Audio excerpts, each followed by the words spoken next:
రోజు కాదు శతాబ్దాలుగా 1591లో హైదరాబాద్ మహానగరానికి ఆనాడు కులీ కుతుబ్ షా గారు పునాది వేస్తే ఆ తర్వాత విస్తరించే క్రమంలో హైదరాబాద్ విస్తరిస్తూ మరి జంట నగరాలుగా అటు సికింద్రాబాద్ ఇటు హైదరాబాద్గా మరి జోడెద్దుల మాదిరిగా ఒకదాన్ని ఇంకోదాన్ని విరదీయలేకుండా అట్లా అభివృద్ధిలో కానీ అల్టిమేట్గా విస్తరణలో కానీ రెండు నగరాలు భారతదేశంలో అదేవిధంగా ప్రపంచవ్యాప్తంగా కూడా ఇంగ్లీష్లో ట్విన్ సిటీస్ అని అలాగే తెలుగులో జంట నగరాల పేరుతో అందరికీ కూడా ఈ ప్రాంతం గురించి తెలిసిన వాళ్ళందరికీ కూడా సుపరిచితమైన నగరాలు హైదరాబాద్ సికింద్రాబాద్.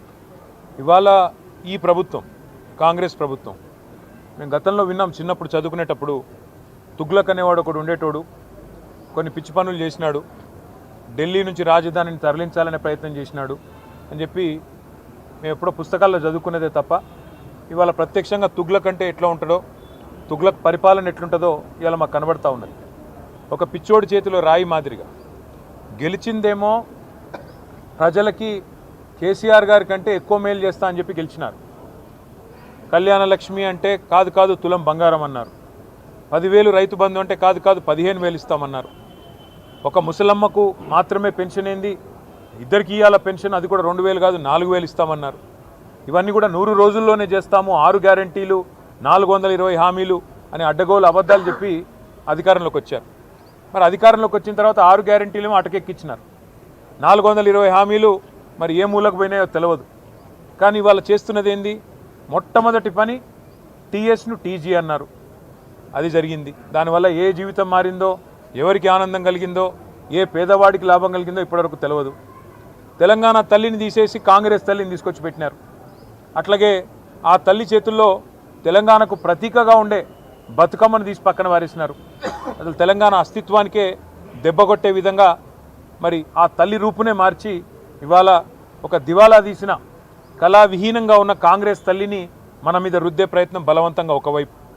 ఇంకా విచిత్రం, రాచరిక పోకడలు అంటాడు. ఏమనంటే హైదరాబాద్కి నిషాన్ చార్మినార్, ఆ చార్మినార్ని తీసేస్తా అంటాడు. ఏది, మన తెలంగాణ రాజముద్ర నుండి. కాకతీయ రాజులు, కాకతీయ డైనాసిటీ వారు తెలంగాణకు చేసిన విశేషమైన మేలు మీరు చూడాలి అనుకుంటే మీరు తెలంగాణలోని ఏ జిల్లాకి పోయినా వారు కట్టించిన చెరువులు, వారి ఆధ్వర్యంలో జరిగిన వ్యవసాయ పురోగతి ఇవన్నీ మీకు కనబడతాయి. అట్లాంటి కాకతీయుల కళా ప్రభావానికి, కాకతీయ గొప్పతనానికి వెలుగుగా ఉన్న వరంగల్కు చిహ్నంగా మారుపేరుగా ఉన్న కాకతీయ కళాతోరణాన్ని తీసేస్తారు. ఇట్లా అపసవ్యపు పనులు, దిక్కుమాలిన పనులు, తుగ్లక్ పనులు తప్ప ఈ ముఖ్యమంత్రి గారు చేసిందేమీ లేదు. ఇంకా విచిత్రమైన విషయం ఏమంటే కేసీఆర్ గారి నాయకత్వంలో అధికార వికేంద్రీకరణ జరగాలి అని చెప్పి, ప్రజల దగ్గరికి పాలన పోవాలి. ప్రజాపాలన అంటే నిజమైన నిర్వచనం ప్రజల దగ్గరికి ఎంత సన్నిహితంగా పాలన ఉంటే అంత మంచిదని చెప్పి 10 జిల్లాల తెలంగాణని 33 జిల్లాలు చేసుకున్నాం. కొత్త రెవెన్యూ డివిజన్లు ఏర్పాటు చేసుకున్నాం, కొత్త మున్సిపాలిటీలు, కొత్త మండల కేంద్రాలు, అట్లాగే తాండాలు గ్రామ పంచాయతీలుగా అట్లా కేసీఆర్ గారి నాయకత్వంలో ప్రజల దగ్గరికి పరిపాలన తీసుకొని పోయే ప్రయత్నం చేసినాం. హైదరాబాద్ మహానగరంలో కూడా గతంలో 24 సర్కిళ్ళు ఉంటే గ్రేటర్ హైదరాబాద్ మున్సిపల్ కార్పొరేషన్లో 30 సర్కిళ్లకు పెంచుకున్నాం. గతంలో 4 జోన్లు ఉంటే 6 జోన్లు చేసుకున్నాం. ప్రతి జోనల్ కమిషనర్కి, ప్రతి డెప్యూటీ కమిషనర్కి శాంక్షన్ లిమిట్స్ పెంచుకున్నాం. అంటే ఇవన్నీ చేసుకున్నాం, కానీ హైదరాబాద్ అస్తిత్వాన్ని మాత్రం మేము ముట్టుకోలేదు. హైదరాబాద్ అస్తిత్వాన్ని దెబ్బతీసే ప్రయత్నం చేయలేదు. ఎందుకంటే హైదరాబాద్ అనేది ఒక హైదరాబాద్ ప్రజలకు సంబంధించి కాదు, తెలంగాణ ప్రజలందరికీ గర్వకారణమైన ఒక ఐడెంటిటీ హైదరాబాద్ సికింద్రాబాద్ జంట నగరాలు అంటే మనం చిన్నప్పటి నుంచి వింటున్న మాట. అట్లాంటిది ఇవాళ ఈ తుగ్లక్ ముఖ్యమంత్రి ఆయన తీసుకున్న ఒక నిర్ణయం వల్ల సికింద్రాబాద్కు ఒక ఐడెంటిటీ అనేది లేకుండా, ఒక అస్తిత్వం అనేది లేకుండా సికింద్రాబాద్ని శాశ్వతంగా చరిత్ర పుటలకి మరి పరిమితం చేసే విధంగా ఈ ముఖ్యమంత్రి, ఈ ప్రభుత్వం తీసుకున్న ఒక నిర్ణయాన్ని వ్యతిరేకిస్తూ, ఒక రాజకీయ పార్టీ కాదు, సికింద్రాబాద్లోని అన్ని వర్గాల ప్రజలు ఒకటై, దానిలో అక్కడ ఉన్న ప్రజాప్రతినిధులంతా మా వాళ్ళు. సికింద్రాబాద్ ఎమ్మెల్యేగా పద్మారావు గారు ఉన్నారు, సనత్ నగర్కి శ్రీనివాస్ యాదవ్ గారు ఉన్నారు, అట్లాగే మరి మా నాయకులందరూ ఎమ్మెల్యేలు ఎమ్మెల్సీలు ఉన్నారు. వారందరినీ కూడా వారు ఆహ్వానించారు. సికింద్రాబాద్కు సంబంధించిన పుర ప్రముఖులు, సికింద్రాబాద్కు సంబంధించిన మరి సికింద్రాబాద్ ప్రేమికులు వారు ఆహ్వానించి సికింద్రాబాద్ అస్తిత్వాన్ని మేము పుట్టిందాడినే మరి ఇక్కడ పుట్టిన బిడ్డలుగా మరి మీరు కదా కాపాడాలి. ఈ ప్రభుత్వం తుగ్లక్ పనులు చేస్తుంటే మీరేం చెయ్యరా అని వారు మీటింగులు పెట్టి పిలిస్తే మేము మా పార్టీగా పోయి చెప్పినాము. ఏం చెప్పాము? ఈ జంట నగరాలు జోడెద్దులు, ఈ జంట నగరాలకు స్పెషల్ ఐడెంటిటీ ఉన్నది. లష్కర్ అంటారు, పట్నం అంటారు. ఇట్లాంటి అస్తిత్వాన్ని దెబ్బతీయకండి, అనవసరంగా తుగ్లక్ పనులు చేయకండి. మీకు అధికారం ఇచ్చింది 6 గ్యారంటీలు అమలు చేయమని, మీకు అధికారం ఇచ్చింది 420 హామీలు ఏవైతే మీరు చెప్పారో అమలు చేయమని, మీకు అధికారం ఇచ్చింది బీసీలకు 1,00,000 కోట్లు పెడతామని మీరు చెప్తే దాన్ని నమ్మించినారు. మీకు అధికారం ఇచ్చింది ఎస్సీలకు ఎస్టీలకు కేసీఆర్ గారు 10 లక్షలు ఇస్తున్నాడు దళిత బంధు, నేను 12 లక్షలు ఇస్తానంటే నమ్మి మీకు ఇచ్చారు. మరి 2 ఏళ్ళు అయింది. హైదరాబాదు, సికింద్రాబాదు ఈ జంట నగరాల్లో ఒక ఇల్లు కట్టినావా? కనీసం ఒక ఇటుక పెట్టినావా ఈ 2 ఏళ్లలో? ఒక్క ఇల్లు కనీసం 2 ఏళ్ళు అయిపోయింది, చేయలేదు, మంజూరు చేయలేదు. ఒక్క కొత్త రోడ్ వేసినావా? ఒక్క కొత్త ఫ్లైఓవర్ కట్టినావా? ఏదీ లేదు. ఉన్నవి కూలగొట్టుడు తప్ప కట్టిందైతే ఏం లేదు. ఆ కూలగొట్టే క్రమంలో విధ్వంసం మాత్రమే తెలిసిన ఈ ముఖ్యమంత్రి ఇవాళ సికింద్రాబాద్ అనే పదాన్నే లేకుండా విధ్వంసం చేసే ఆలోచన చేస్తుంటే దాన్ని ప్రతిఘటిస్తూ ఇవాళ సికింద్రాబాద్ పెద్దలందరూ కలిసి ఒక శాంతి ర్యాలీ అని పెట్టుకున్నారు. దానికి మమ్మల్ని అందరినీ ఆహ్వానిస్తే ఇవాళ ఉదయం అందరం తెలంగాణ భవన్లో సమావేశం అవుదాం, ఇక్కడ సమావేశమై మన గౌరవ ప్రజాప్రతినిధులందరం కూడా కలిసికట్టుగా పోదాం, సంఘీభావం చెప్దామని చెప్పి మేమందరం ఇక్కడ చేరుకున్న తర్వాత మాకు తెలిసింది శ్రీనివాస్ యాదవ్ గారిని హౌస్ అరెస్ట్ చేసే ప్రయత్నం చేస్తున్నారు, పద్మారావు గారిని హౌస్ అరెస్ట్ చేసినారు, మిగతా మన కార్పొరేటర్లని, మిగతా మా నాయకులని, దాదాపు 8,000 మంది మా సోదరులని సోదరిమణులని ఎక్కడి వాళ్ళని అక్కడ అరెస్టులు చేస్తూ ఉన్నారని చెప్పి ఇక్కడికి వచ్చిన తర్వాత తెలిసింది. అందుకే నేను ఈ తుగ్లక్ ముఖ్యమంత్రి గారికి చెప్పేది ఒకటే, మీ అధికారం అపరిమితమని మీరు అనుకుంటున్నారు. అధికారం 5 ఏళ్లకు ఒకసారి ప్రజలు రెన్యూ చేస్తే మళ్ళీ వస్తుంది తప్ప మీ ఇష్టం ఉన్నట్టు తుగ్లక్ పనులు చేస్తూ పోతుంటే అధికారం ఎవరికి శాశ్వతం కాదనేది ముఖ్యమంత్రి గారు గుర్తుపెట్టుకోవాలి. ఇంకొక మాట కూడా ముఖ్యమంత్రి గారికి నేను చెప్పేది, మీరు మీ కాంగ్రెస్ పార్టీ శాశ్వతంగా మరి ద్రోహులుగా చరిత్రలో మిగిలిపోతారు.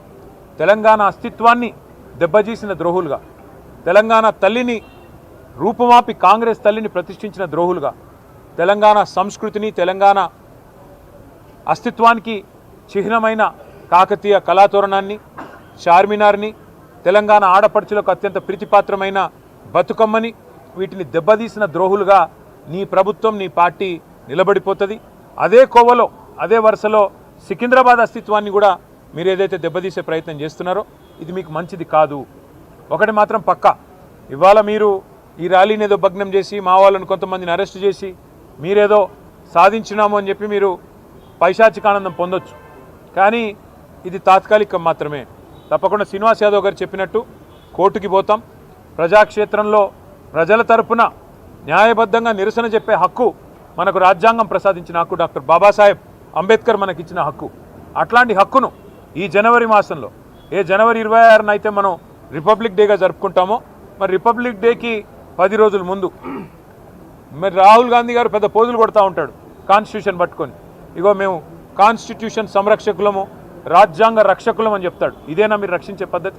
ఒక శాంతి ర్యాలీని భగ్నం చేసి, ప్రజలకు నిరసన చెప్పే హక్కు లేకుండా చేసి, ఎక్కడి వాళ్ళని అక్కడ అరెస్టు చేసి, ఇదా మీరు చేసే రాజ్యాంగ రక్షణ నేను అడుగుతా ఉన్నా. అందుకే శ్రీనివాస్ యాదవ్ గారు చెప్పినట్టుగా కోర్టుకి పోతాం, ప్రజలను కూడా జాగరూకులను చేస్తాం. జంట నగరాల అస్తిత్వాన్ని దెబ్బతీసే ప్రయత్నం చేస్తున్న ఈ తుగ్లక్ సర్కారుకు తప్పకుండా ప్రజాక్షేత్రంలోనే బుద్ధి చెప్తాము. అట్లాగే నాకైతే సంపూర్ణమైన విశ్వాసం ఉంది, తప్పకుండా మళ్ళీ కేసీఆర్ గారి నాయకత్వంలో మా పార్టీ తిరిగి ప్రజల దీవెనలతో, తప్పకుండా ప్రజల ఆశీర్వాదంతో అధికారంలోకి వస్తుంది. గతంలో మేము రాజశేఖర రెడ్డి గారి ప్రభుత్వం ఎంసీహెచ్ను జిహెచ్ఎంసీ చేస్తే మేమేం వ్యతిరేకించలేదు. ఎందుకంటే హైదరాబాద్ అస్తిత్వాన్ని ఆయన ముట్టుకోలేదు. కానీ ఇవాళ ఈ ముఖ్యమంత్రి హైదరాబాద్ అస్తిత్వాన్ని దెబ్బతీసి జంట నగరాలుగా కాకుండా ఏదో 4th సిటీ అంట, ఫ్యూచర్ సిటీ అంట.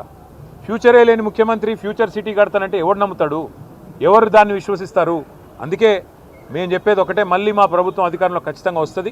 గతంలో 33 జిల్లాలు ఏర్పాటు చేసింది కేసీఆర్ గారి ప్రభుత్వం. 10 జిల్లాలు ఉన్న తెలంగాణని 33 జిల్లాలు చేసింది కేసీఆర్ ప్రభుత్వం.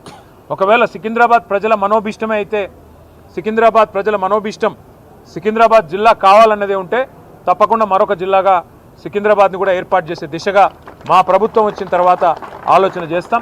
ఈ ముఖ్యమంత్రి గారు ఉన్న జిల్లాలు తీసేస్తా అంటున్నాడు. ఆయన కోపం ఏందో, ఆయన బాధ ఏందో మాకైతే అర్థం కావట్లేదు. ఎవడైనా తెలివైన ముఖ్యమంత్రి 2016లో జిల్లాలు ఏర్పడితే 10 ఏళ్ల తర్వాత జిల్లాలు సెటిల్ అయ్యి కలెక్టర్లు కూర్చొని ప్రజలు అలవాటు పడి ప్రజలు కరీంనగర్ పోయే వాళ్ళు సిరిసిల్లలోనే పనిచేసుకుంటుంటే మహబూబ్ నగర్ పోయే వాళ్ళు గద్వాలలోనే కలెక్టర్ గారిని కలుస్తుంటే నీకొచ్చిన నొప్పి ఏంది నేను అడుగుతా ఉన్నా. 33 జిల్లాల్లో 33 కలెక్టరేట్లు కట్టుకున్నాం.